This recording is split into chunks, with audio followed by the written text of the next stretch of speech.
Salut à tous et bienvenue dans cette vidéo. Aujourd'hui on va parler des fusils japonais et on va sortir un petit peu du format habituel et au lieu de vous faire une vidéo et une seule présentation d'un seul fusil, on va évoquer tous les fusils qu'on appelle Arisaka, du type 30 au type 99.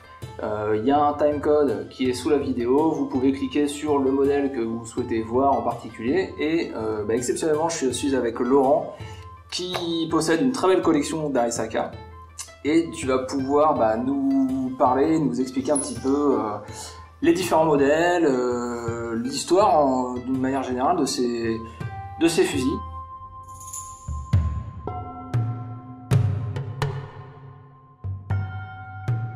On commence avec le type 30. Alors, c'est ça. C'est quoi le type 30?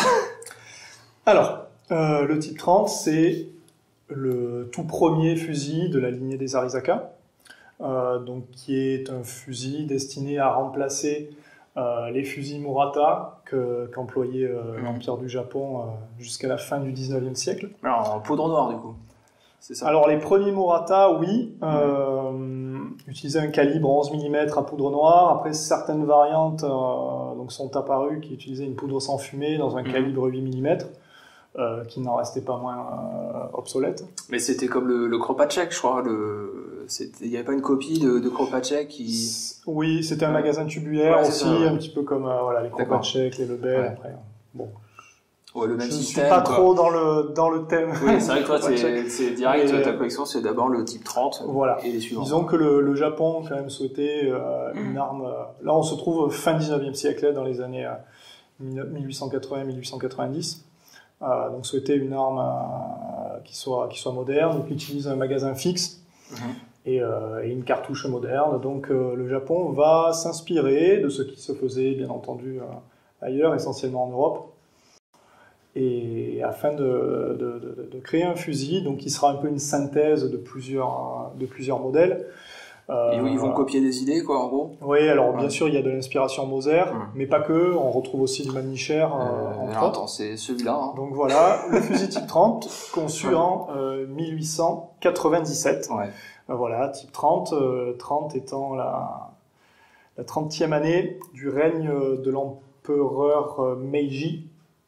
30e année de l'ère Meiji, voilà, 1897 dans notre calendrier grégorien. Une petite parenthèse d'ailleurs sur les nommages. Alors j'en ai déjà parlé sur ma vidéo du type 99, mais d'une manière assez basique, parce que tout ça s'appelle donc type 30, la banette aussi s'appelle type 30, ouais. Il y a les types 38, etc.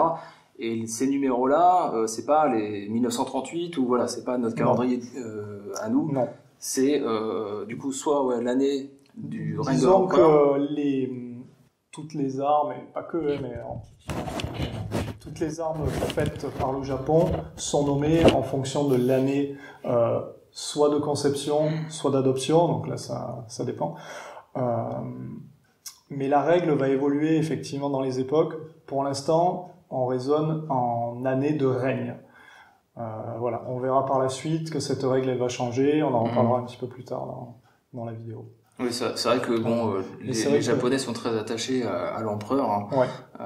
Puisqu'on retrouve aussi le fameux symbole de l'empereur sur tous les fusils en fait. Hein, donc c'est pour ça que les années, enfin les numéros sont liés au règne. Enfin. Oui. D'ailleurs l'arme est marquée. La dénomination de l'arme est marquée sur le tonnerre. Ça c'est valable pour quasiment tous les Arisaka. D'ailleurs, le terme Arisaka est un terme utilisé par les collectionneurs, mais les Japonais eux-mêmes n'appelaient pas leurs fusils les fusils Arisaka. Nariakira Arisaka est, on va dire, le concepteur du premier fusil, du type 30. C'est le seul fusil qu'il aura d'ailleurs produit, puisque les autres auront été conçus par d'autres personnes, mais le nom Arisaka sera quand même maintenu, en tout cas, pour nous autres collectionneurs. C'est clair, hein, on dit, dans le langage commun, c'est un Arisaka, et les limites, peu importe le modèle derrière, voilà, c'est mais comme un Luger, hein, c'est pareil. Alors, donc du coup, le développement, donc c'est la fin de la poudre noire. Le Japon veut adopter la poudre sans fumée. Alors, le Japon a déjà adopté la poudre sans fumée sur ses derniers Murata, mais là, on veut vraiment une arme qui soit moderne, magasin fixe et non plus magasin tubulaire. Voilà, cartouche d'un diamètre réduit, puisque là, la munition qui sera choisie est une munition en 6,5 mm, 6,5 par 50 SR, donc semi-rimmed, à demi-bourrelet. Donc qui va un peu se rapprocher des munitions qu'avaient adoptées les Suédois ou les Italiens, qui étaient également sur du calibre 6,5 mm. Oui, c'est vrai que cette période-là, il y a soit on part sur du 8 mm, soit du 6,5 quoi. Voilà, les Japonais avaient à l'époque une doctrine qui était que la munition devait être assez humaine, je sais pas si c'est le bon terme, mais le but était de blesser, pas forcément de tuer. Et même stratégiquement parlant, le Japon préférait blesser pour solliciter des efforts supplémentaires à la logistique ennemie lors de la prise en charge des blessés, plutôt que de simplement tuer. L'avantage du 6.5 aussi, c'est la trajectoire beaucoup plus plate, en fait, plutôt qu'un gros calibre qui a une courbe, beaucoup plus, une trajectoire beaucoup plus courbe en fait. Mais qui développe plus d'énergie effectivement à l'impact plutôt que du 6.5 quoi. Donc et en même temps le 6.5 permet aussi d'emporter plus de cartouches. Oui. C'est deux doctrines différentes. Puisque du coup chaque soldat avait 3 cartouchières sur lui, donc 2 cartouchières frontales qui chacune pouvait contenir 6 lames chargeurs de 5 cartouches et une cartouchière dorsale qui en contenait 12 lames chargeurs de 5 cartouches. Donc, ce qui nous fait au total, sauf erreur de ma part, 120 cartouches par soldat. Donc, effectivement, une munition plus légère, d'un volume plus réduit, qui nous permet d'en transporter plus. C'est effectivement un des éléments. Au niveau du fonctionnement, c'est quoi? C'est juste, on ouvre la culasse, on met le clip de 5 chargeurs, comme n'importe quel Mauser, en fait, quoi. C'est assez classique. Tout bêtement, voilà. Par contre, ce que j'ai remarqué, c'est que l'intérieur est poli. Oui. Et que ça m'a fait penser au Krag Jorgensen. Et c'est très doux, en fait, je trouve, à manipuler. Il y a aussi un arrêtoir de fin de clip, quoi. De fin de magasin. Il y a ce crochet à l'arrière aussi. Alors, en effet, une des particularités du fusil type 30, c'est sa sûreté, sa clé de sûreté qui est en forme de crochet, qu'on ne retrouvera pas sur les armes des générations suivantes. Et alors, on se questionne assez souvent sur quelle est la différence entre un type 38 et un type 99 et un type 30. Alors, il y a quelques éléments clés qui vont nous permettre d'identifier assez rapidement le système du fusil Arisaka en question. Pour le fusil type 30, c'est simple. On a cette sûreté en forme de crochet qui est assez caractéristique et qui nous permet également de libérer le percuteur. Alors, il y a une version carabine aussi qui a été développée, en plus du fusil. Je dirais que c'est de manière assez classique dans toutes les armées du monde. À cette époque-là, il y a une version longue et une version carabine. C'était déjà le cas d'ailleurs sur les fusils Murata, donc avant que les Arisaka ne les remplacent. Une version infanterie qui fait globalement 1,25 m à peu près, et une version cavalerie qui est donc un format carabine, beaucoup plus court. Donc, que pour la cavalerie que pour la cavalerie. Alors, dans les faits, non, je pense que d'autres troupes l'ont utilisé, mais c'est vrai que dans sa dénomination complète, on parle d'armes de cavalerie. Voilà, on constate que le port de la bretelle se fait sur le flanc gauche, contrairement au fusil qui se fait sur le dessous. On peut constater les battants. Sinon, ça reste le même système que le fusil. Ok. Comme tout bon fusil d'infanterie, il faut une baïonnette. Les Japonais ont choisi un modèle qui changera quasiment peu par la suite. Donc la baïonnette type 30 aussi, c'est ça. Comme le nom du fusil. Qui correspond donc à l'année 1880. 17 C'est ça. J'ai suivi.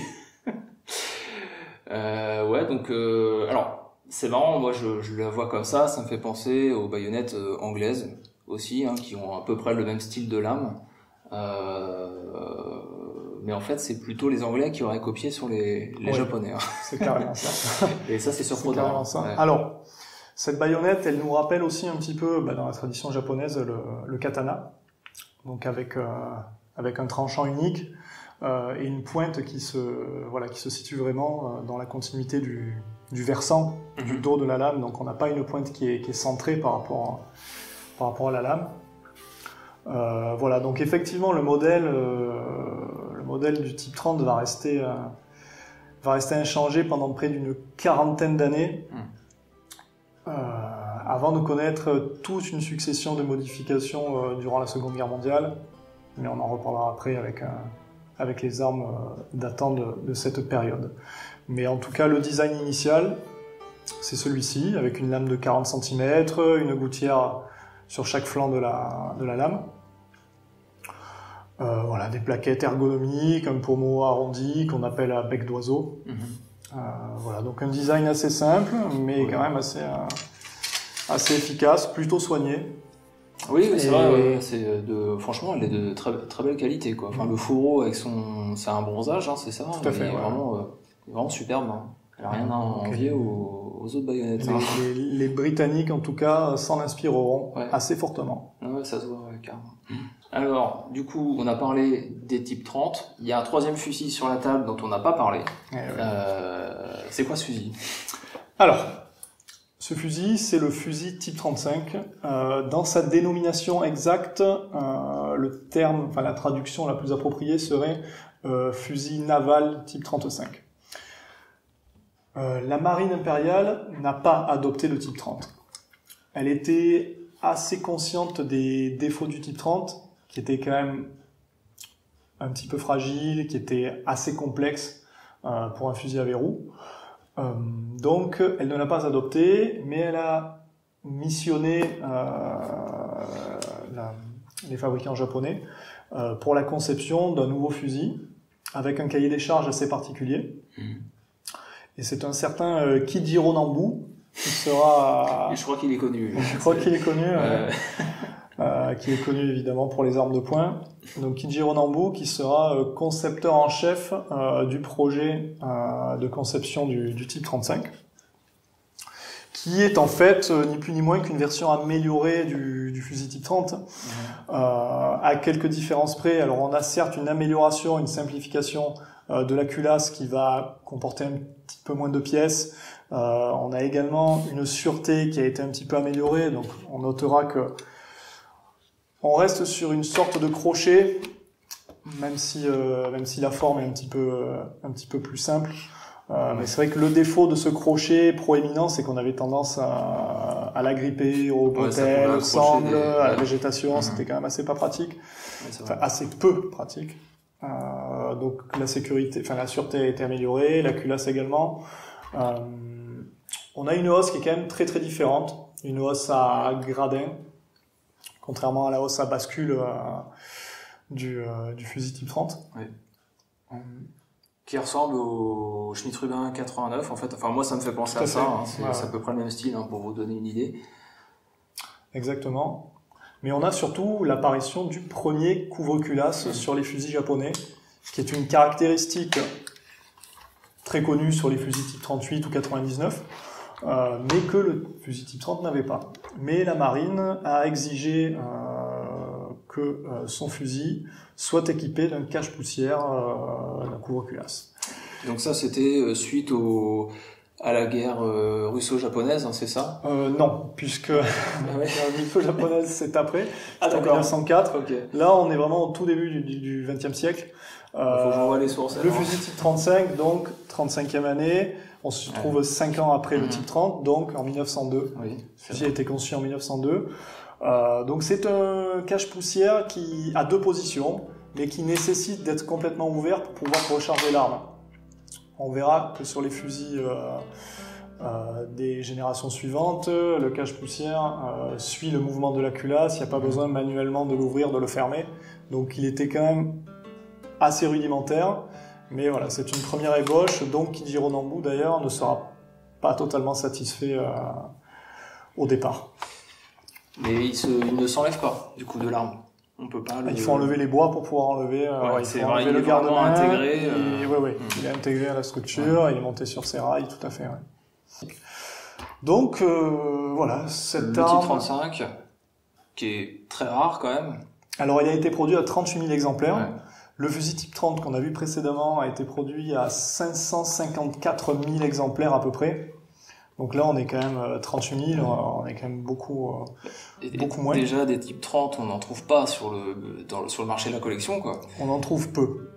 Ouais. On en trouve peu, puisque ces armes auront par la suite été revendues essentiellement à la Russie au cours de la Première Guerre mondiale, qui a acheté pas loin de 600 000 Arisaka.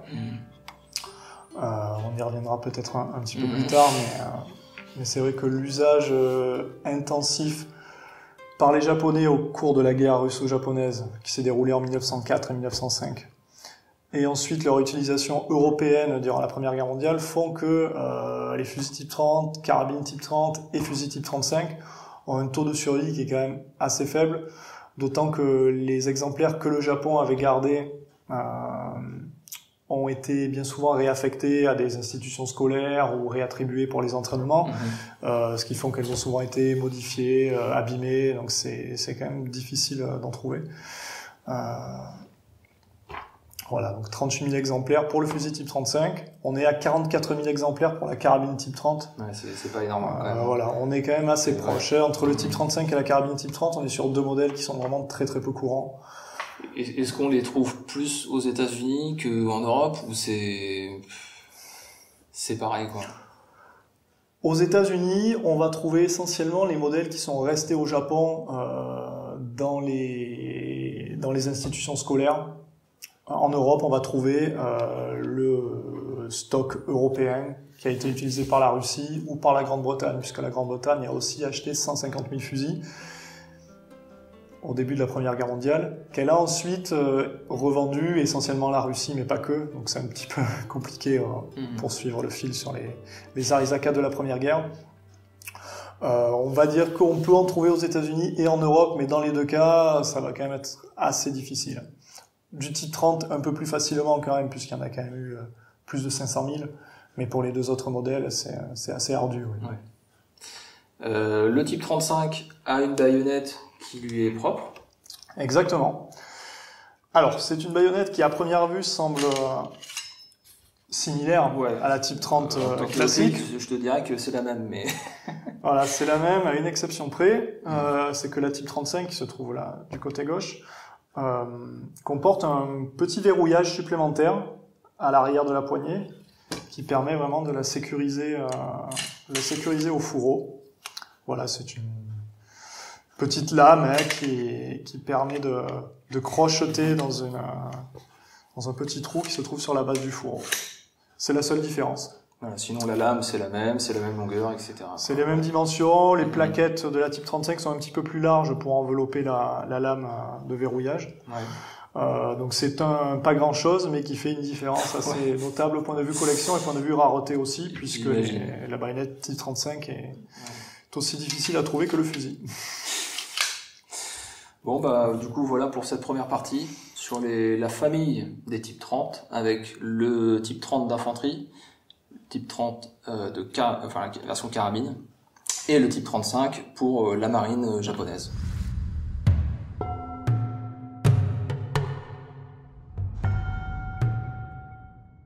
Donc après avoir abordé la partie sur les types 30, on arrive donc maintenant à la famille qui serait la plus connue, chez nous en tout cas, les types 38. Exact. Donc la plus connue et en tout cas la plus longue, je dirais, en termes de période, puisque le type 38, voilà, c'est un modèle qui a été conçu en 1905, qui sera utilisé jusqu'à la fin de la Seconde Guerre mondiale, et qui ne sera théoriquement remplacé qu'à partir de 1939, et encore, ce n'est que théorique, par les fusils type 99. Donc la génération type 38, elle est vraiment... c'est vraiment la variante principale de 1906, le début de sa fabrication, jusqu'au début de la Seconde Guerre mondiale. Donc ce qui nous fait pas loin de 35 ans de suprématie, je dirais. C'est un système qui est une amélioration, mais vraiment une véritable amélioration et simplification du système précédent. Dès que Kijiro Nambu avait conçu le type 35 en 1902, il était déjà dans une optique d'encore améliorer ce concept-là, et il travailla donc à la conception encore d'un nouveau fusil qui sera commandé par l'armée japonaise donc quelques années après, donc en 1905. Donc le type 38. Donc là, pour le coup, tu as une version quand même très très premières années de production. Voilà. Donc là, tu as un numéro de série vraiment très très bas. On se trouve dans les 7000. Donc c'est un fusil type 38 qui a été conçu durant les premiers mois de production, donc dans la première année en tout cas, 1906. Donc numéro 7000 sur 3 millions, hein, c'est ça? Sur pas loin de 3 millions. Ouais, ce qui est quand même... Et puis il est en super bêta, hein, elle est vraiment magnifique. Hein. Voilà, donc effectivement, on a une énorme simplification au niveau de la culasse, puisqu'elle n'est désormais constituée que de 5 pièces. En fait, Kijiro Nambu était conscient que l'armée japonaise était, en tout cas dans cette période-là, en pleine croissance, donc énormément de nouvelles recrues, des personnes inexpérimentées, et il fallait que l'arme soit facile à utiliser, facile à démonter, facile à entretenir, ce qui n'était pas vraiment le cas du type 30 et du type 35, qui avaient des systèmes de culasse un petit peu compliqués, qui nécessitaient certains outils d'ailleurs pour le démontage. C'est pas du tout le cas du type 38, qui peut vraiment se démonter en tout cas au niveau de sa culasse en quelques instants. Je dis ça, mais je vais pas y arriver. C'est souvent comme ça. Voilà. Okay. Donc là, on a une culasse complète. Effectivement, voilà, ça se fait très rapidement, quoi. Donc le ressort, le percuteur, le corps.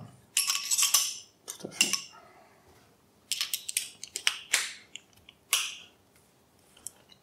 Et voilà. Sinon, c'est la même munition que le type 30? Eh bien, pas tout à fait. Pas tout à fait. Ça reste effectivement du 6,5 par 50 à demi-bourrelet. Néanmoins, le projectile a été un petit peu modifié. On était à l'origine sur un projectile à pointe ronde. Comme le Lebel, en fait, des premières cartouches de Lebel, c'était exactement ça. Voilà. Disons que la guerre russo-japonaise, pour le coup, elle a été assez riche en enseignements. On a vraiment pu tester les fusils type 30, les fusils type 35, pardon, j'allais dire 38. Type 30, type 35 et la munition. On s'est aperçu que quand même, elle manquait un petit peu de punch, et surtout la trajectoire était quand même pas encore assez plate. Disons que sur le tir à longue distance, ça posait problème. Du coup, la recette a été un petit peu modifiée, la pointe a été modifiée, donc on est vraiment sur un projectile pointu cette fois qui lui confère vraiment une meilleure portée, une meilleure trajectoire. Voilà, ça reste la même munition en termes de dimension, en termes de calibre, mais la recette a été un petit peu changée. Cette guerre russo-japonaise, elle a également permis de mettre en avant l'efficacité du couvre-culasse qu'on avait sur les types 35. Parce que voilà, durant les tempêtes de sable notamment, les fusils type 30 et carabines type 30 qui étaient dépourvus de cache-poussière avaient vraiment tendance à s'encrasser et à s'enrayer. C'est pour ça qu'on retrouve sur le type 38 un couvre-culasse, mais cette fois dans une version quand même bien améliorée comparée au type 35, puisque elle n'a plus besoin d'être manipulée et déplacée manuellement. Elle suit tout simplement la culasse. Alors, pour le coup, moi, ceux-là me font penser à ceux qu'on retrouvera durant la Première Guerre mondiale sur les Mauser G98, les fusils Lebel. Je crois que les Lee Enfield aussi ont un couvre-culasse assez similaire. Alors, j'ai envie de poser comme question, qui a copié qui? Est-ce que c'est les Japonais qui ont été un peu les premiers à designer ce genre de couvre-culasse? Alors, dans son autobiographie, Kijiro Nambu quand il parle du couvre-culasse, parce qu'il en parle, et il explique qu'il a justement passé énormément de temps à trouver une solution qui lui convienne vraiment, parce que la solution du type 35 était vraiment temporaire pour lui, c'était vraiment faute de mieux, mais il ne parle pas de s'être inspiré des couvre-culasses d'autres nations. Donc ça, l'histoire ne le sait pas. Okay.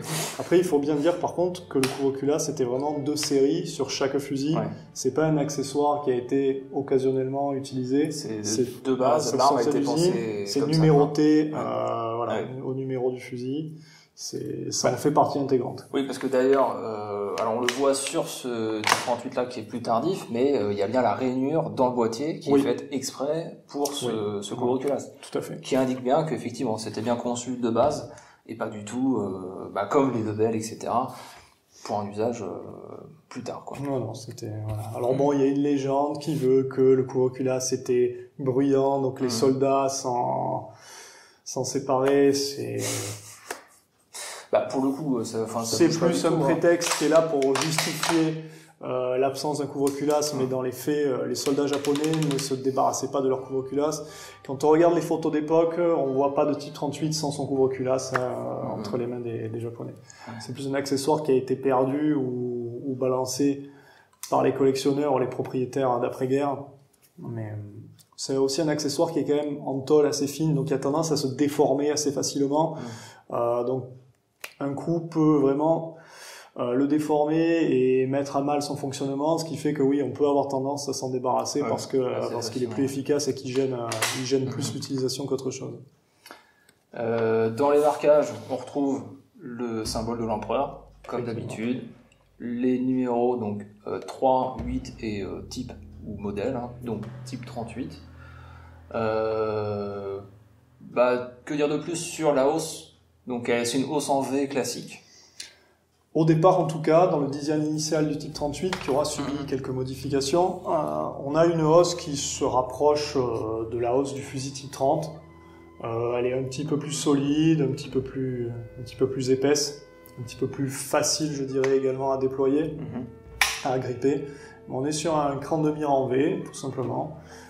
Et qui commence à 300 mètres, c'est ça ?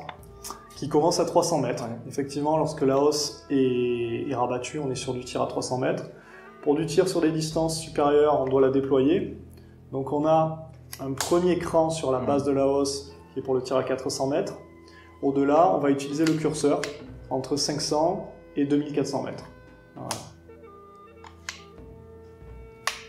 On constate également que le guidon en V inversé n'a pas de protection et c'est une des choses qui évoluera par la suite. On peut déjà le voir sur cet exemplaire plus tardif qui date de 1940 ou 1941, donc début de la Seconde Guerre mondiale. Donc c'est plutôt pour le coup la dernière année de production. Pas tout à fait la dernière, puisque certains fabricants ont continué de le produire jusqu'en 43-44. Ah oui, quand même. Mais on est vraiment sur les dernières fabrications. D'ailleurs, cette fois l'arme est intégralement bronzée, que ce soit la culasse ou les pièces de hausse qui sont normalement blanches ou jaunes. Je pourrais pas montrer. Mais... voilà, donc on voit au niveau du guidon les oreilles de protection. On constate que la hausse, le cran de mire en V a été remplacé par un œilleton. Oui, cette hausse-là, moi je la trouve plus pratique. Donc j'ai un type 38 de 1940 et donc j'ai pu tirer un petit peu avec. Et c'est vrai que c'est quand même un peu plus confortable. Disons que pour une arme de combat, je trouve qu'on a une prise de visée qui est plus rapide, plus instinctive, effectivement, avec cet œilleton que... Même s'il est peut-être un peu gros et on voit quand même bien le guidon, mais par rapport au V, quand même, c'est beaucoup plus intéressant, quoi. Il y a une particularité maintenant, c'est aussi sur pour revenir sur la culasse, la sécurité. Là, je crois qu'il est armé, Et la particularité, c'est que pour mettre en armée, il faut donc pousser avec la paume de la main, et en fait, on a un motif derrière qui permet de bien l'agripper, en fait. On pousse et on pivote d'un quart de tour à peine vers la droite, et ça met la sécurité, quoi. Exactement. Alors, pour ce qui est du bouton de sûreté, donc le bouton a évolué. Disons que sur les premières versions du type 38, déjà on n'a plus de crochet comme c'était le cas sur les types 30 ou type 35. Voilà, on est sur effectivement un bouton poussoir qui suffit de pivoter d'à peu près 30 degrés, 45 degrés sur la droite.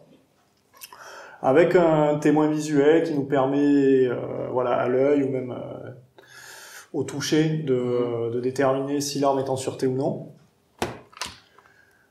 Ce petit repère a évolué durant la conception. Il se trouve d'abord vraiment à 9 heures, c'est une assez large extension, qui va ensuite être repositionnée à peu près 10h30 et on n'est plus sur une position à 9 heures. Et par la suite, elle sera tout simplement supprimée, l'extension. On a une échancrure qui viendra la remplacer. Voilà.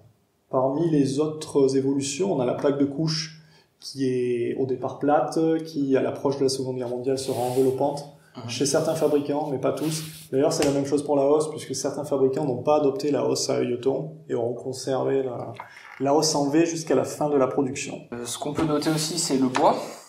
La crosse, elle est en 2 morceaux. C'est vrai qu'on n'en a pas parlé. Ouais. C'était déjà le cas des fusils type 30, etc. Je prends la version carabine du type 38.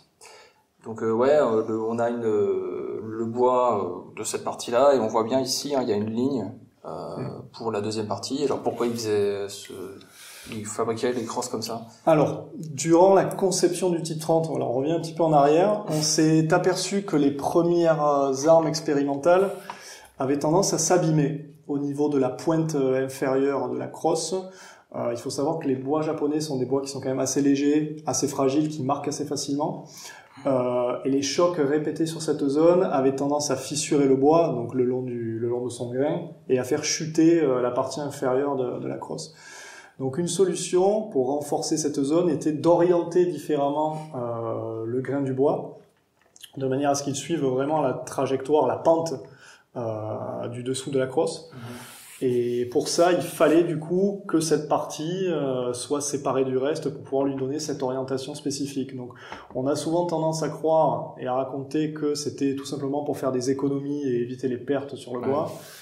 Ça n'est pas du tout la raison, puisque les tout premiers fusils Arisaka, disons vraiment les modèles expérimentaux, avaient une crosse d'une seule partie et qui avait tendance à se fragiliser et à se fissurer de cette manière-là. Ok. Tant que tu tiens la type 38, donc c'est la version carabine, donc pareil. C'est la version carabine qui a été conçue parallèlement à la version d'infanterie qui est le fusil.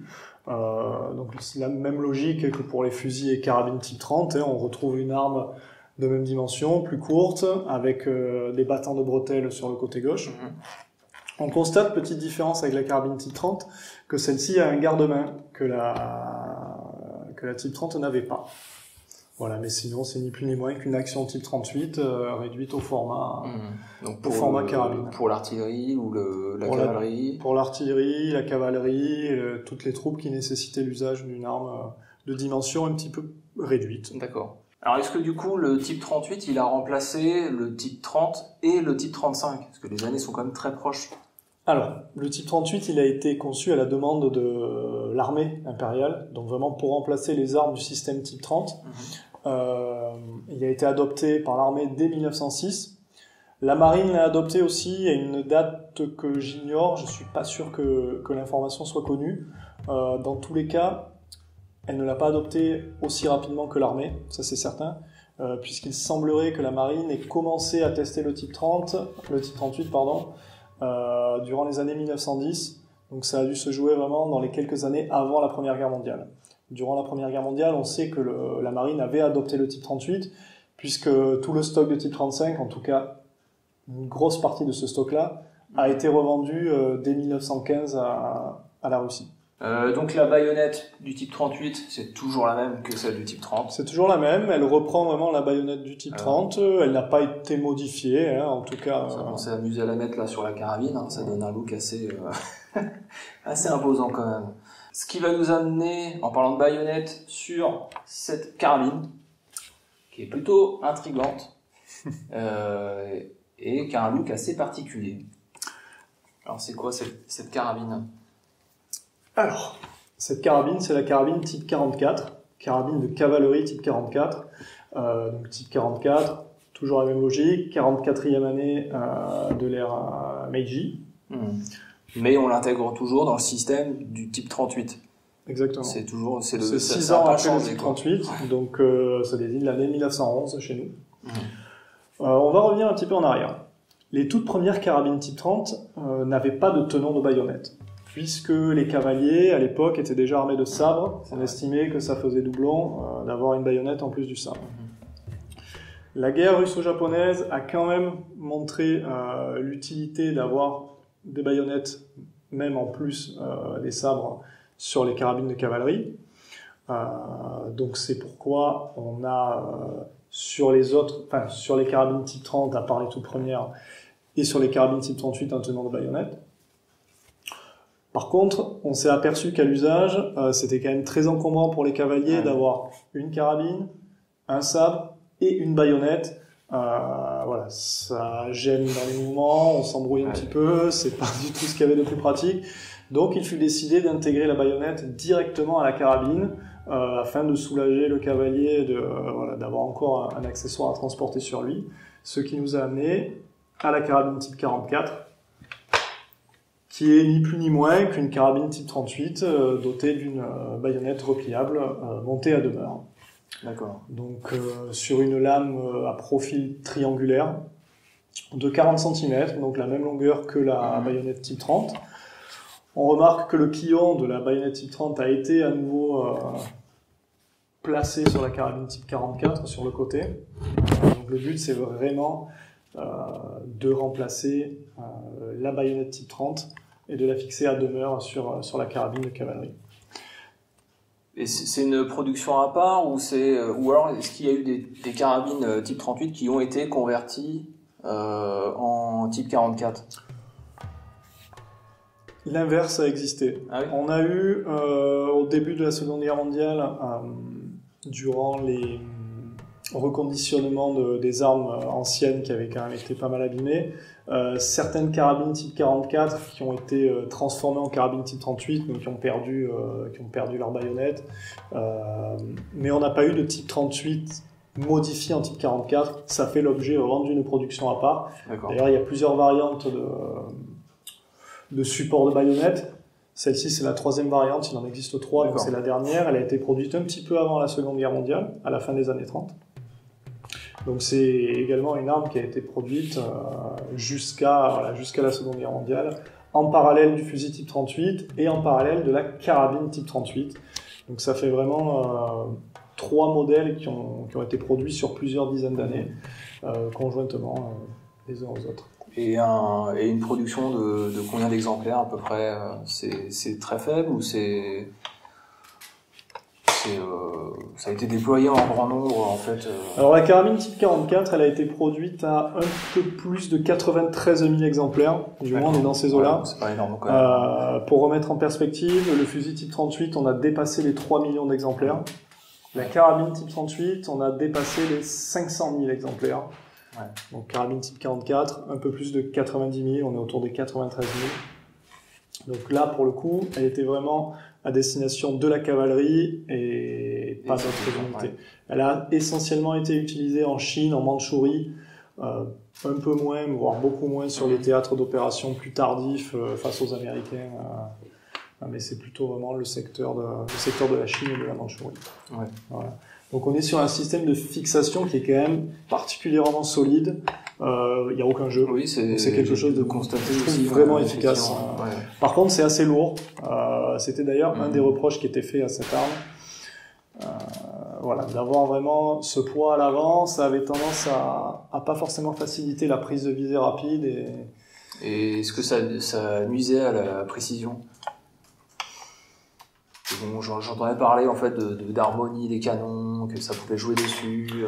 Alors les premiers modèles, la première version qui avait un support de baïonnette qui était un petit peu plus serré, posait des problèmes parce qu'on avait un support qui était vraiment collé au canon et qui du coup perturbait lors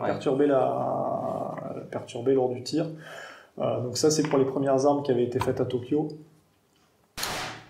Dans les années 30, quand les deux arsenaux de Kokura et de Nagoya ont repris la production de cette arme, ils y ont monté donc un support de baïonnette différent qui permettait d'avoir un canon flottant et ainsi une bien meilleure précision que sur les premières versions, effectivement.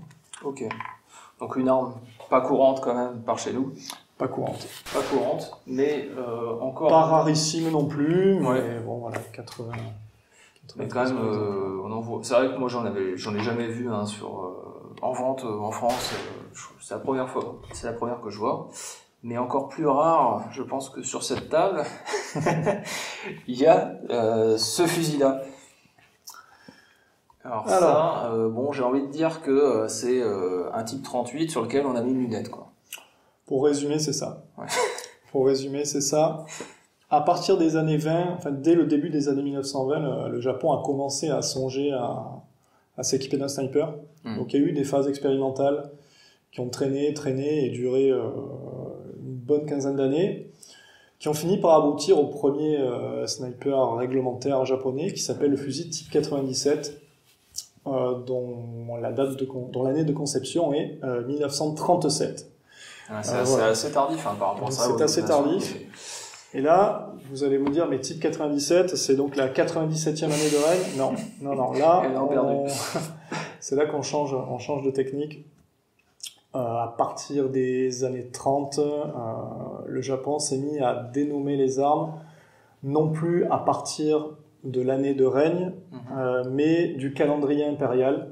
Donc en l'occurrence, 1937, chez nous, ça correspond à l'année 2597 du calendrier impérial. On a conservé que les deux derniers chiffres, 97, type 97.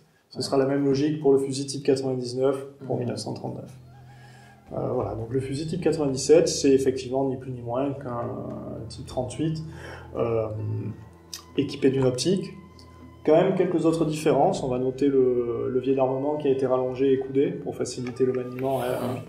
Alors, un levier droit pourrait quand même être manipulé, même avec la lunette installée. Si on mettait la culasse, ça fonctionne. Ça passe, mais c'est vrai que c'est pas pratique pour ranger ses doigts. Voilà. C'est quand même beaucoup plus simple ainsi. Et on a l'apparition d'un accessoire qui sera bien connu sur le type 99, mais qui est apparu sur le type 97, c'est ce monopode, une sorte de pied qui sert d'appui. Bon, c'est assez rudimentaire. J'ai pas pu tirer avec sur le type 99, mais c'est vrai que ça a du mal à me convaincre que vraiment ça sert d'appui et que le tireur japonais pouvait vraiment utiliser ça. Tac, je le fais doucement parce que bon, quand même, c'est un type 97. Mais j'ai du mal à me dire que le tireur japonais pouvait être comme ça, vraiment posé sur, je sais pas, le sol ou n'importe quoi dans, j'imagine forcément la jungle du Pacifique où il y a eu les combats en Chine surtout. Ouais, c'est quand même pas, c'est pas terrible, quoi. Ça reste encore assez mystérieux, on va dire, la doctrine d'emploi de cet accessoire. On est sûr de rien. Je suis pas certain que ça a été vraiment utilisé. D'ailleurs, je crois pas connaître la moindre photo de l'époque qui montre un soldat avec le monopode déployé. Déjà, les photos de snipers japonais sont vraiment, il y en a pas beaucoup. C'est vrai. Donc effectivement, en position de tir, etc. C'est vraiment très très rare, quoi. Par contre, donc ça offre pas une stabilité qui soit vraiment formidable non plus. C'est un accessoire qui est assez fragile et qui a tendance à se cintrer assez facilement. On le voit beaucoup sur les fusils type 99 de nos jours, où les monopodes sont souvent quand même assez cintrés, assez abîmés, assez déformés. Bon, je suis pas certain que l'utilisation a été vraiment fréquente. Mais par contre, là, je suis surpris parce que il tient plutôt bien, en fait. Et je pense que si on tirait avec l'arme, il ne partirait pas. Comme si vous regardez la vidéo du type 99 où je tire avec, le monopode se barrait à chaque fois, quasiment. Là, pour moi, il resterait en place, quoi.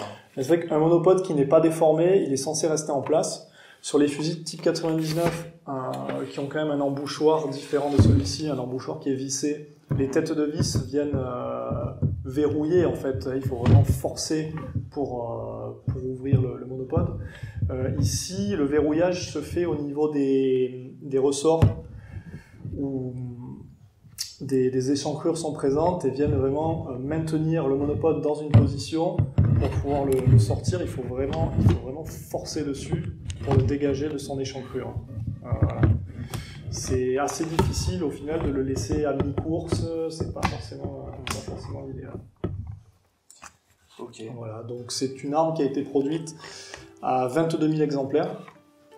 Oui, par contre, enfin, on dit c'est un type 38, mais en fait, c'est quand même une production à part. C'est une production à part. Les marquages sont différents. Hein. Sur le tonnerre, on a l'inscription type 97 et donc le type 38.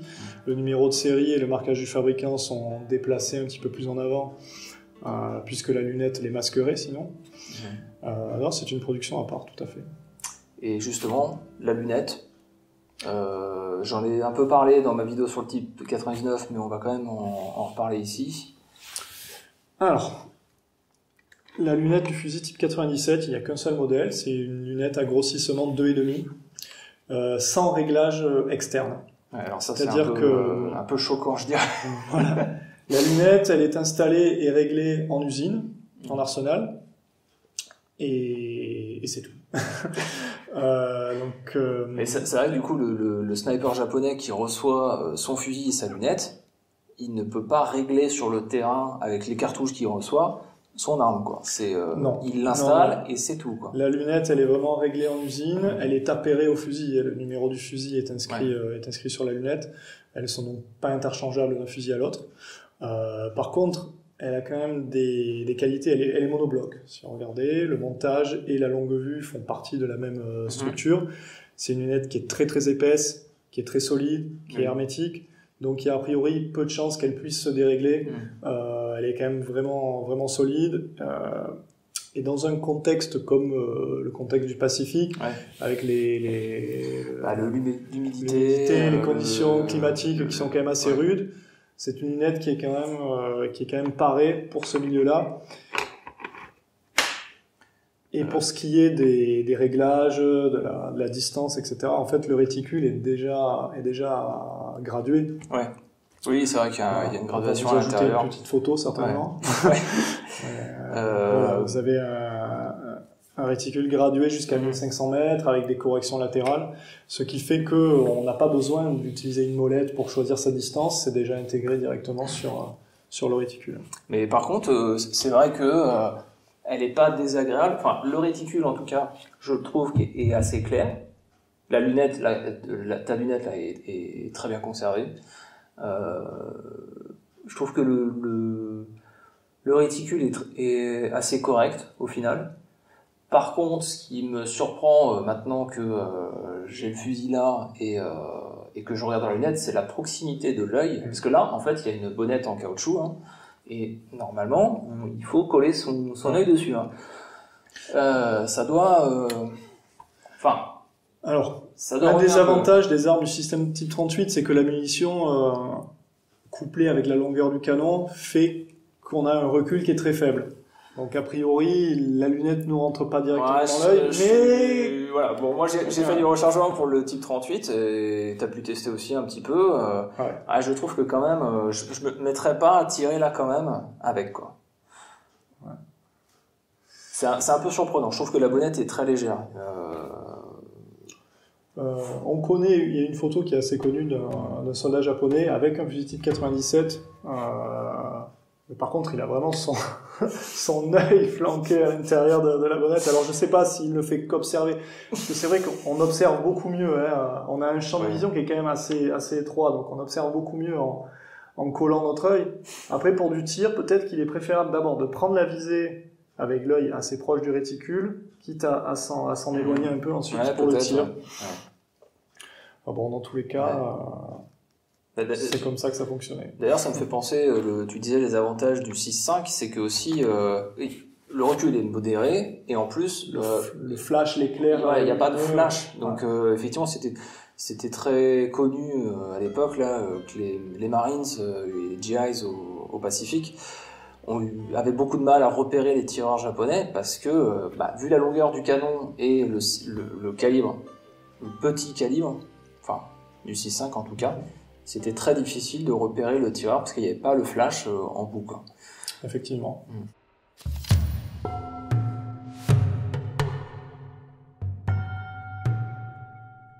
On arrive maintenant à la troisième partie et la dernière lignée des Arisaka, des fusils japonais, le type 99.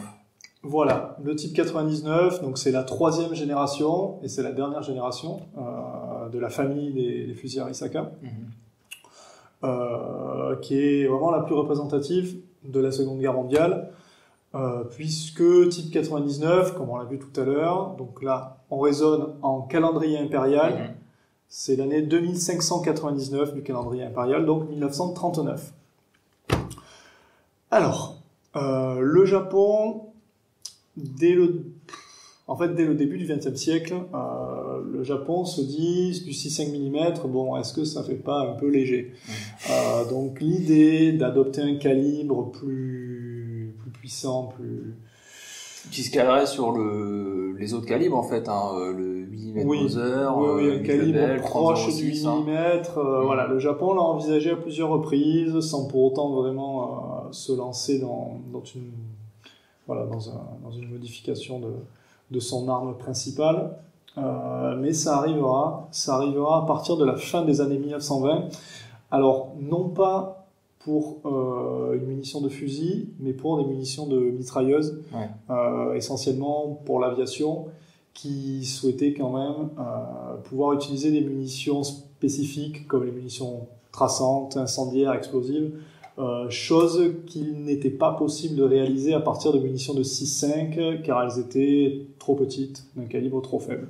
Sur la période Première Guerre mondiale, le Japon avait quoi comme mitrailleuse? Le Japon avait essentiellement la mitrailleuse type 3, qui est dérivée de la Hotchkiss, une mitrailleuse Hotchkiss française, donc qui s'alimentait par bande rigide. Et qui chambrait quel calibre? Et qui chambrait le 6,5. Donc effectivement plutôt faible pour une mitrailleuse. Voilà, il n'y avait vraiment qu'un seul calibre pour les fusils et les mitrailleuses. La marine va être la première à adopter un calibre supérieur, donc en 7 mm, en 7 mm, une copie de la 303 British, une copie exacte, qu'elle utilisera dans ses mitrailleuses d'aviation. L'armée va faire de même vraiment quelques années après, toujours fin des années 20, pour ses mitrailleuses d'aviation à elle. Donc à ce moment-là, on est sur un calibre en 7,7 par 58, qui n'est pas encore tout à fait celui qu'utiliseront les fusils type 99, mais on en est très proche. Donc la munition est tout d'abord à demi-bourrelet, et elle sera modifiée à la fin des années 30 lorsque sera adopté le fusil mitrailleur type 97, qui est un fusil mitrailleur de tank à la base, qui sera embarqué dans les véhicules blindés, et qui sera la première arme à utiliser vraiment la munition qu'emploieront les fusils type 99, donc le 7,7 mm par 58 à gorge. Les premières expérimentations visant à adopter un fusil utilisant un calibre en 7 mm dateront du début des années 1920. Alors, il y a plusieurs essais qui auront été menés, notamment en modifiant des types 38, des fusils et des carabines type 38 convertis au nouveau calibre. Alors un petit peu comme le programme des snipers, c'est quelque chose qui a traîné, qui n'était pas forcément prioritaire, donc voilà, ça n'a pas forcément abouti dans la foulée. Il y a eu plusieurs phases d'expérimentation, depuis le début des années 20 jusqu'à la fin des années 30, où une véritable commission a été levée pour adopter le nouveau fusil utilisant le nouveau calibre. Donc là encore, tout comme c'était le cas avec la génération type 30 et ensuite avec la génération type 38, le Japon souhaitait deux fusils, deux armes. Une version infanterie, donc longue, et une version cavalerie courte, une carabine. Donc les premiers essais ont été plutôt encourageants pour les versions fusil. Par contre, les carabines n'ont pas du tout donné satisfaction. Le Japon a eu beaucoup de mal, et n'est pas parvenu en fait, à faire tirer une carabine, une munition de 7,7 mm qui s'avérait toujours trop puissante, ce qui se traduisait par un manque de précision, un recul trop important, un flash trop important. Donc le Japon a un petit peu revu son cahier des charges. Donc la version carabine s'est transformée en ce qu'on appelle le fusil court. Donc le Japon a travaillé... Je tiens la version longue, mais c'est... La version courte. La version longue, c'est la même longueur que le fusil type 30 ou le fusil type 38, donc quelque chose autour de 1,25 m. Le fusil court, c'est une arme de longueur intermédiaire entre le fusil long et les carabines de première génération. Donc, en 1940, les deux versions sont adoptées. Donc les deux versions portent l'appellation type 99. La version longue est donc destinée à la cavalerie, à l'infanterie, pardon. Ça commence à faire long. Et la version courte à la cavalerie. La première arme à être produite, c'est celle qui est prioritaire, hein, c'est la version d'infanterie, donc la version longue que je vous présente ici, qui commencera à être produite en 1940. Mais très rapidement, le Japon s'apercevra qu'il y a assez peu de différence dans les performances de la version longue et de la version courte. C'est vrai qu'on voit que la taille est quand même à peu de choses près. Il y a quoi? Il y a 10 cm de canon de différence? 10-12 cm. Donc les performances sont quasi identiques. Et le Japon s'interroge quand même vraiment sur la pertinence d'avoir deux productions différentes pour des armes qui au final auront les mêmes résultats. Donc le Japon abandonne tout simplement la production du fusil long, qui était à la base la version principale. Ouais, principale. Donc qui sera resté en production quelques mois seulement, produit à 38 000 exemplaires à peu près. Ouais, ce qui en fait encore là une rareté. Voilà, comparé un petit peu sur la suite là, mais voilà, donc le 99 long est très rare, quoi. Vraiment très rare, quoi. Très rare. Alors chez nous, oui. Aux États-Unis, on en trouve. C'est pas courant, mais on en trouve. Mais c'est vrai que ça reste, ça représente une goutte d'eau comparé à la production du fusil court, qui lui a dépassé les 2,5 millions d'exemplaires. Donc on est quand même sur un modèle qui est beaucoup moins commun, parce que qui est resté en production quelques mois seulement. Le type 38, ce serait le plus commun chez nous en Europe. Le 99, quand même, beaucoup moins, parce que beaucoup ont fini aux États-Unis. Déjà un 99 court, qui est censé être commun en Europe, c'est pas si facile à trouver. Mais le 99 long, là, c'est quand même très rare, quoi. Disons que les types 38, on peut en trouver en Europe parce que c'est une arme qui s'est beaucoup exportée. Mais le type 99 n'a jamais été vendu, n'a jamais été cédé à quelconque autre nation, du moins par le Japon. Donc, naturellement, on n'en trouve pas en Europe. Ils ont tous fini aux États-Unis. La Chine en a récupéré quelques-uns. Mais on ne trouve pas de manière naturelle du type 99 en dehors des États-Unis. Alors oui, le type 99, il a très peu servi en Indochine. Donc des vétérans d'Indochine ont pu en ramener en France, mais c'est vraiment une très très très faible quantité. Ça représente quasiment rien en termes d'approvisionnement. Voilà, tout ça pour dire que dès 1941, le fusil type 99 dans son design initial sera complètement abandonné et on conservera uniquement la version courte, donc le fusil court, ce n'est pas une carabine. D'ailleurs, l'intitulé exact que les Japonais utilisent, c'est fusil court type 99. Voilà, qui donnera lieu à énormément de déclinaisons parce que la production aura connu énormément de modifications et de simplifications tout au long du conflit, qui généralement vont tendre dans le sens du moins soigné, enfin du plus soigné vers le plus médiocre. Du basique et ça va à l'essentiel, quoi. Voilà, on va voir un petit peu tout ça dans les prochaines minutes. Et c'est également une arme qui a été produite par les arsenaux militaires, mais également beaucoup de sous-traitants, beaucoup de sociétés privées. Et donc ça participe à offrir énormément de configurations différentes, de déclinaisons différentes de ce fusil.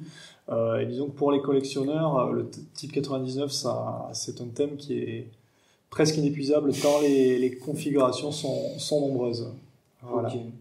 Alors la version qui sort, enfin s'il n'y avait pas eu ces simplifications-là, la version d'usine, moi ce que je vois tout de suite, c'est le couvre-culasse et le monopode qui sont conservés du type 38. Voilà.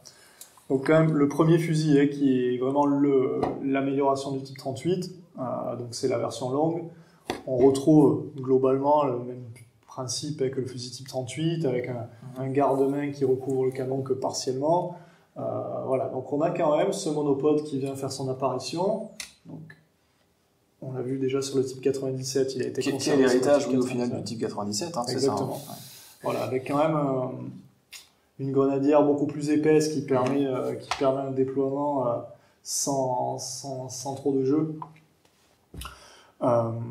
Autre particularité de ces fusils type 99, ça se trouve au niveau de la hausse, qui comporte, je vais le placer de cette manière, qui comporte des extensions qui sont censées aider au tir contre-avion. Ouais. Voilà, je pense que vous le verrez dans les photos, dans les vues de détail. Oui, du coup, il y a trois, enfin, comme j'ai un peu étudié le sujet sur la vidéo du type 99, du coup, c'est vrai que c'est pour, il y a trois graduations. Hein. C'est ça. Et ça correspond en fait aux vitesses des avions. Voilà, en centaines de nœuds, donc 100, 200, 300. Alors, c'est juste une approche, c'est un guide, c'est pas, ça. Voilà. Mais l'idée, c'est que il y a un groupe de soldats japonais, je sais pas, une vingtaine, quoi. Ils déploient leurs ailettes. Oui. Ils estiment la distance de l'avion. Je sais pas si c'est 500 mètres. Ils estiment la vitesse de l'avion. Bon voilà, on utilise la ensuite distance, la hausse quoi. Et ils essayent de mettre l'avion en fait sur la vitesse, quoi. C'est ça. En bout. Et ils tirent en espérant que ça touche, quoi. Il faut imaginer toute une troupe utilisant ça conjointement et pas un seul soldat. Voilà, c'est pas un tir individuel. Mais c'est vrai qu'entre le monopode et ces organes de visée anti-aérien, on a un petit peu le tandem des accessoires un peu fantaisistes. Mais ça participe à l'attrait complètement, pour ces armes. Et donc la version fusil court, c'est ni plus ni moins qu'une version courte qui reprend les éléments classiques des carabines précédentes, avec donc des battants de bretelles sur le côté gauche, un garde-main intégral comme sur la carabine type 38, et toujours cette hausse anti-aérienne assez incroyable. Voilà, le couvre-culasse, pareil, c'est le même système, principe. Voilà, l'arme au final a subi assez peu de modifications par rapport aux armes du système type 38. Quelques simplifications dans la fabrication, il y aura moins de pièces usinées, un petit peu plus de tôle emboutie, voilà, un peu de simplification de production. Il y a quand même la présence d'un tenant anti-recul, comme on voit sur beaucoup d'armes en gros calibre, notamment les 98K, qui sont quand même là pour absorber la puissance de la nouvelle munition. Mais sinon, on a quand même globalement un type 38 en 7,7 mm. Du coup, donc ça c'est la version usine.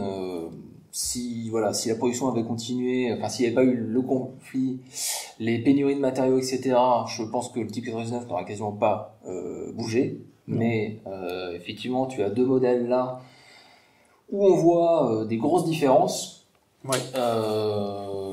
Notamment, moi je vois tout de suite le système de visée. C'est très très simple. Très basique. Voilà. Alors on va pas énumérer toutes les simplifications et modifications qu'il y a eu parce qu'il y en a eu beaucoup trop. Et dans tous les cas, c'est pas en 3 fusils qu'on pourrait tous les illustrer tant il y en a eu. Mais parmi les plus notables, effectivement, la hausse qui aura été quand même simplifiée à plusieurs reprises finira par devenir un œilleton fixe, comme c'est le cas sur cet exemplaire. Et tu sais pour quelle distance c'était réglé de base ou... Je dirais que c'est une bonne question. Alors, sur un fusil type 99 avec une hausse à bascule, lorsque la hausse est rabattue, on est sur 100 mètres. Ouais. Mais souvent, les Japonais ont tendance à prendre 300 mètres comme visée par défaut. Ouais. D'ailleurs, sur le réticule des lunettes pour type 99, le croisement des deux axes se fait à 300 mètres. 300 mètres, ouais. Donc, je pense que c'est pour 100 ou pour 300, mais voilà, ça n'est pas écrit dessus. Je ne saurais pas le dire. C'est une bonne question. C'est une bonne question. Mais parmi les autres simplifications, on a la disparition des oreilles de protection du guidon. Ouais. Donc le guidon reste réglable en latéral là, sur cette version-là ? Non, aucun guidon n'est réglable en latéral. Alors il y a effectivement un guidon monté sur queue d'aronde, mais c'est clairement c'est fixe quoi. Ouais. Ça ne bouge pas. Ça encore c'était réglé en usine et basta. Le couvre-culasse disparaît assez rapidement, même si les rainures sont toujours présentes. Au bout de 1940, à partir de 1943, donc les fusils ne les recevront plus. De même que la baguette de nettoyage qui disparaîtra, où le tunnel sera d'ailleurs condamné. Ouais. Voilà, le monopode aussi, qui disparaît. La disparition du monopode, tout à fait. On a également, sur l'autre exemplaire,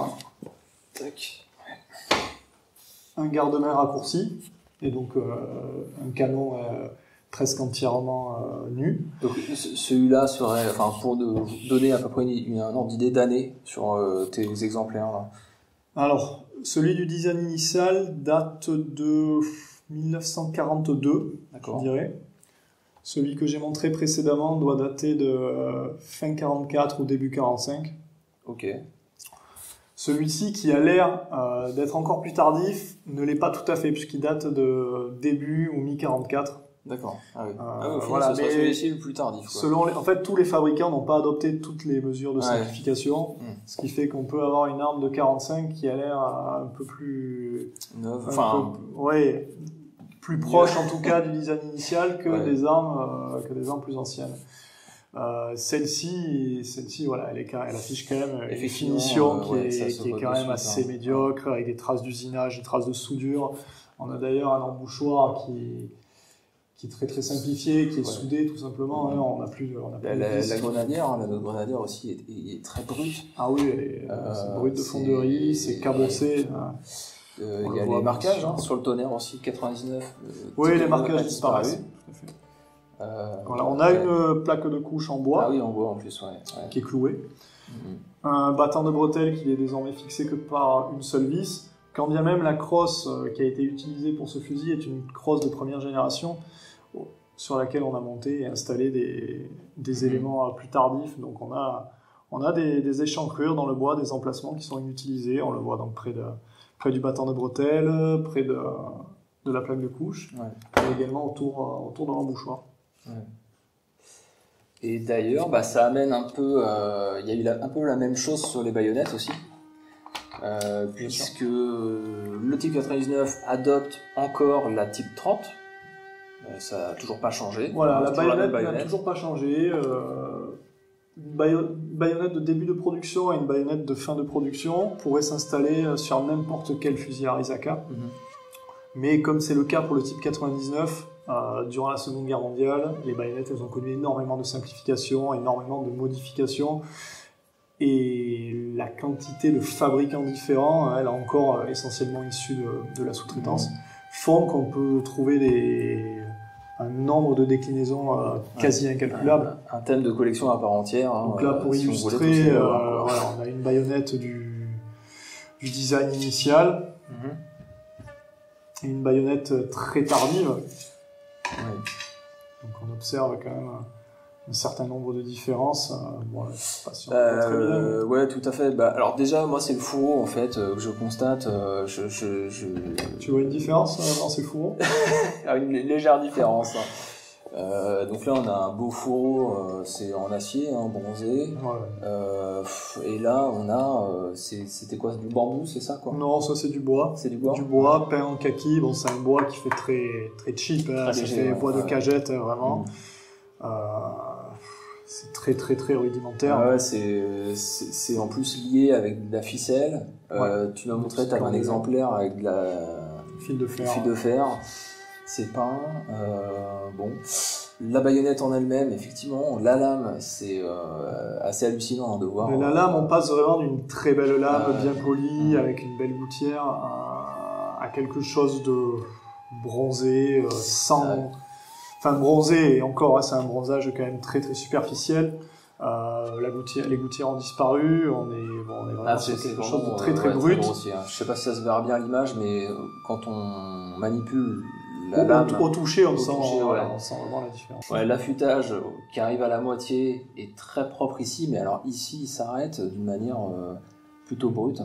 C'est presque effrayant, je suis pas sûr que je préférerais me faire embrocher par celle-là que par celle-là. À choisir aussi.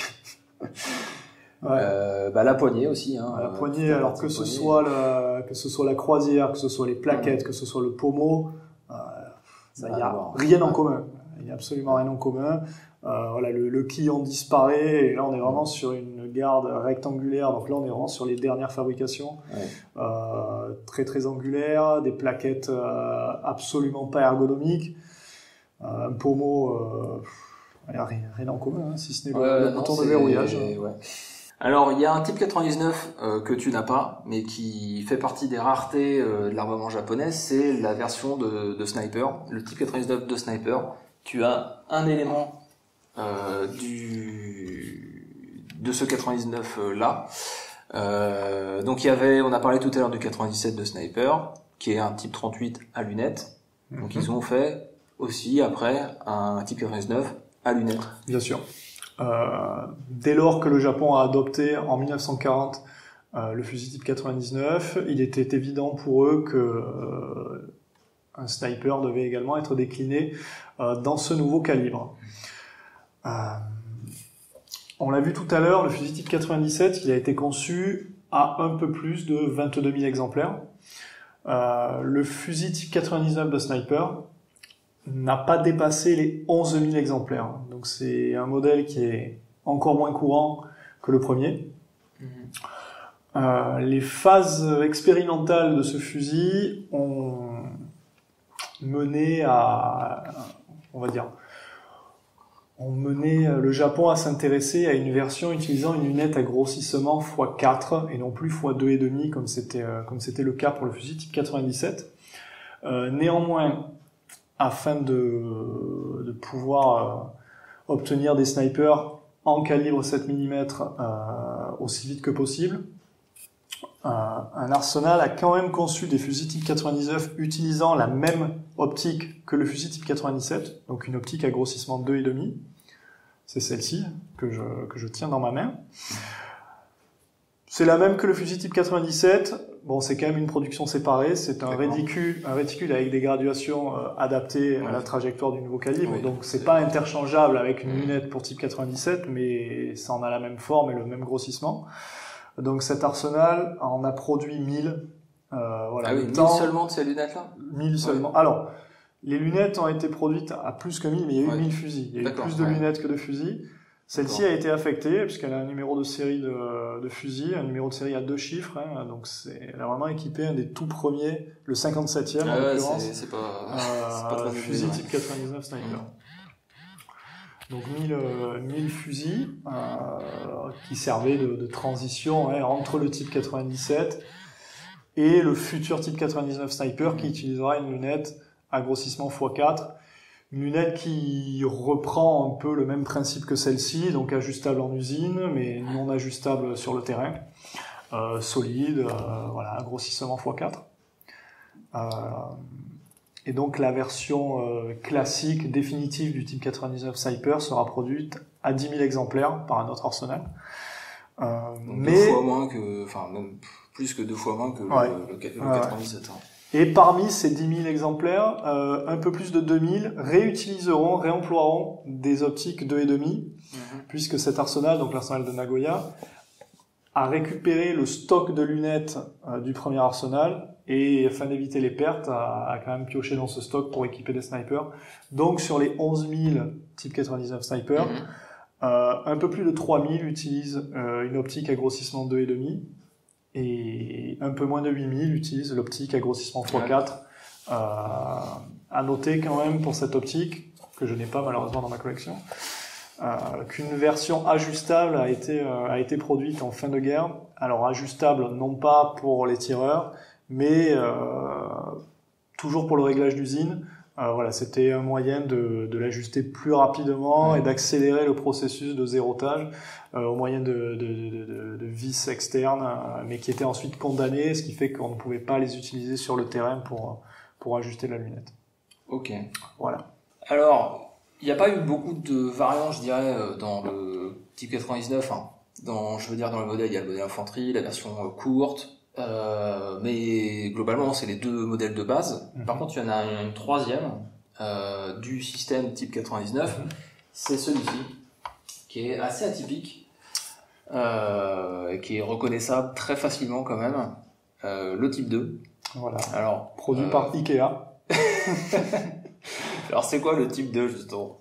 Alors le type 2, c'est un fusil type... En fait, c'est un fusil type 99 pour les unités parachutistes japonaises qui nécessitaient d'avoir des armes qui puissent se démonter. Donc c'est tout simplement un type 99. Un takedown quoi. En gros, tout Takedown, simplement. Voilà. Voilà. Donc il le transportait dans une housse quand il sautait, c'est ça?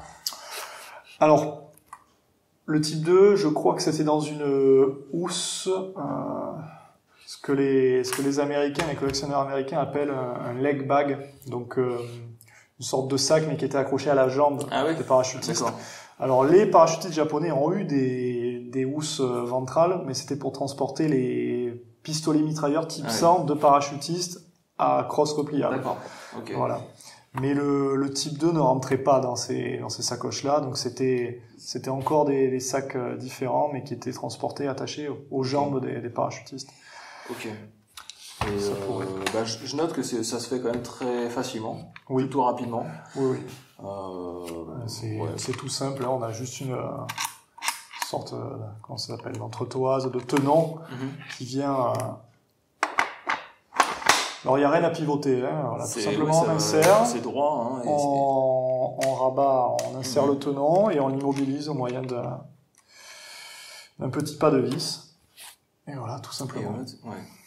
Okay. Alors le Japon, avant d'arriver à ce fusil, a expérimenté une autre méthode de fixation, je dirais, d'assemblage en deux parties du fusil type 99. En fait, quelques fusils type 99 ont été modifiés, convertis au moyen d'un canon utilisant un filetage interrompu, mais c'est quelque chose qui avait pas vraiment donné satisfaction, qui en tout cas produisait beaucoup de jeux, jusqu'à ce que cette solution soit trouvée et soit complètement approuvée. Donc le type 2, comment tu déterminerais l'appellation du type 2? Type 99, année 2599. Donc 2602 quoi. 2602, exact. Donc 1942 de chez nous. Voilà, donc le concept date de 1942, l'adoption de 1943 et la production démarre en 1943 et s'achève début 1944 après 19 000 exemplaires de fabriqués. Ce qui est pas énorme encore. Ce qui est pas énorme. Je note que tu as le couvre-culasse, comme les 99 classiques.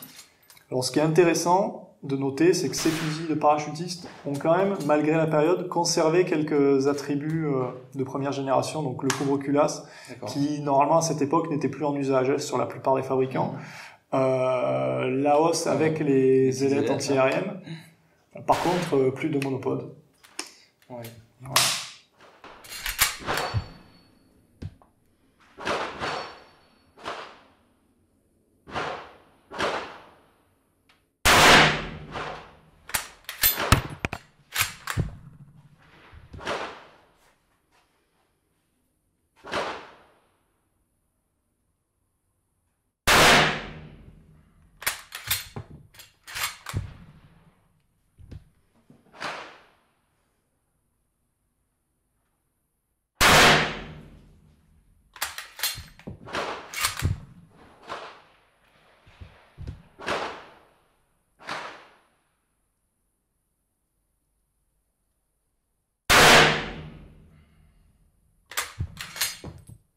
Alors il y a une baïonnette qui, pour une fois, n'est pas la type 30,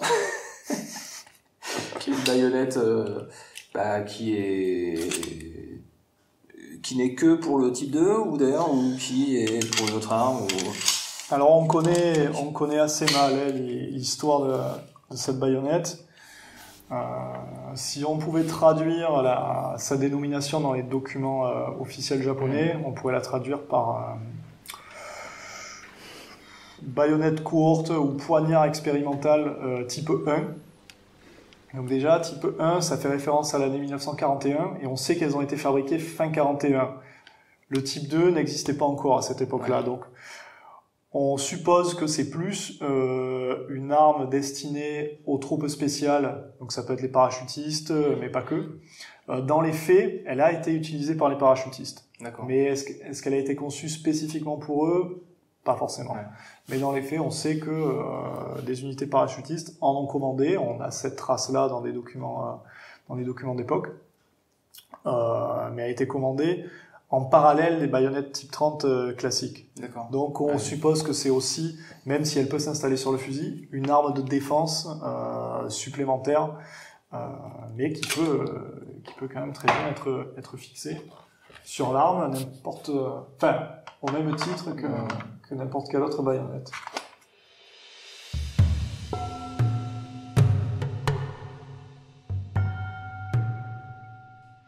Bon voilà, on arrive à la fin de cette vidéo où on a parcouru donc les 3 grandes variantes, les 3 grands systèmes en tout cas des fusils qu'on appelle les fusils Arisaka.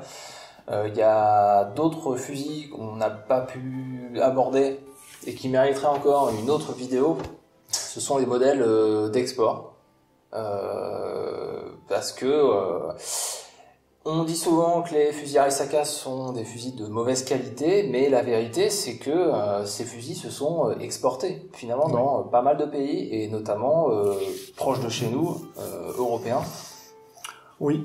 Alors en plus il faut distinguer les exportations, enfin les achats faits un petit peu dans l'urgence pour des pays qui étaient vraiment dans le besoin, comme au début de la Première Guerre mondiale, la Grande-Bretagne ou la Russie. Mais il y a aussi eu des commandes qui ont été passées vraiment pour des nations qui n'étaient pas en guerre mais qui cherchaient à s'équiper. Ça a été le cas du Mexique, du Siam, ou même de la Thaïlande en 1940. Et le Japon a vendu énormément de fusils standards japonais ou des fusils produits vraiment pour le compte d'un client, donc le Mexique, le Siam en l'occurrence aussi. Voilà, donc ce sont des fusils qui souffrent d'une réputation assez mauvaise. La propagande américaine y est pour beaucoup. Au final, les armes japonaises ont beaucoup été décriées par les Américains, et pendant des années, pendant des dizaines d'années, elles étaient vues par les collectionneurs américains comme des mauvaises armes qui valaient pas grand-chose, mais elles ont été assez boudées. Alors, est-ce que c'est peut-être le phénomène, ce sont ce qu'on appelle les last ditch? Ça, quand on regarde la finition, etc., on peut se poser des questions et ça inspire pas plus confiance que ça. C'est vrai, c'est valable et pour les fusils et pour les armes de poing, que ce soit l'aspect extérieur. Alors quand bien même l'aspect extérieur est mauvais, mécaniquement l'arme reste fiable, mais c'est un peu un délit de sale gueule qui fait qu'ensuite on a généralisé un petit peu sur toute la famille des Arisaka. Mais on s'aperçoit à l'usage, et les collectionneurs américains qui commencent depuis quelques années à vraiment s'intéresser au japonais et à ne plus le dénigrer comme ça a pu être pendant très très longtemps, il y a encore quelques années, comme ça a pu être le cas. Ces collectionneurs commencent à vraiment trouver de très belles qualités à ces fusils, tant dans leur conception que dans leur utilisation. Donc c'était des fusils qui n'étaient certes au départ pas des armes formidables, en tout cas pour la génération type 30, mais le type 38 ça a quand même été pour l'époque une vraie belle réussite, et ça a d'ailleurs été une arme qui a été énormément exportée.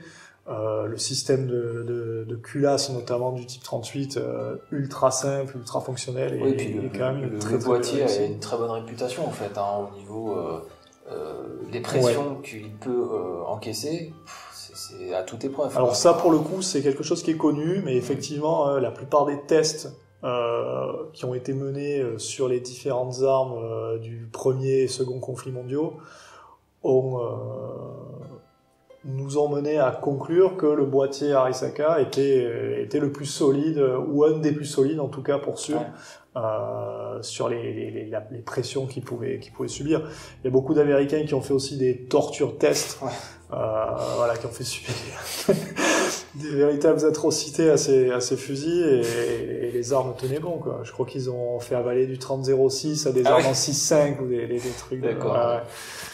Il y a eu des conversions d'ailleurs un peu plus tard pour des modèles d'export en 30-06. Oui. Mais... Alors, on peut trouver du 30-06 sur de l'Arisaka dans deux cas de figure. Les États-Unis pendant la guerre de Corée, ont ont livré à peu près 130 000 fusils type 99 convertis en 30-06. Donc ça, c'était des armes initialement en 7.7 qui ont été converties en 30-06. Mais par contre, la Thaïlande a rechambré certains de ses Arisaka initialement en 6.5 en 30-06. D'ailleurs, on en a un ici. Mais c'est une des conversions parmi d'autres. La Chine a converti énormément d'Arisaka, que ce soit en 7.62 russe. Oui, aussi. En 7.62 russe.